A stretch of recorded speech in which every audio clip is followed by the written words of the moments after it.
Bij het Nederlands kampioenschap een vierliepen in Jaarsveld ging de winst net naar een Fries. Bij de senioren ging de titel naar Jacco de Groot. Hij sprong 21 meter zo'n 50. Bij de junioren won Friesland wol. Freer Kramer liepte het vierste maar een sprong van 19,85 meter. Nederlandse kampioen. Dat weet er al. Kan hij nog één keer vlammen?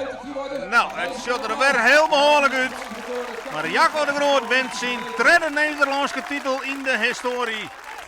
Ongelooflijk. Ik bedoel, iedereen legt de druk op je. En ook al zegt niemand wat, doordat je zo ver hebt gesprongen de laatste weken, weet je zelf ook dat je de favoriet bent. Ja, nou dan ging mijn hart wel even hier. En toen ik landde was ik echt gelukkig, ja. Bij de junioren Freek Kramer. Kan die nog een keer vlammen? Die keert helemaal recht. In het tapke en hij komt op een hechte van het baltje. Hij maakt het spannend, hè? Is het genoeg of is het krek net genoeg? Freek Kramer, wat een moment om te pieken. Ja, dit maakt het mooi.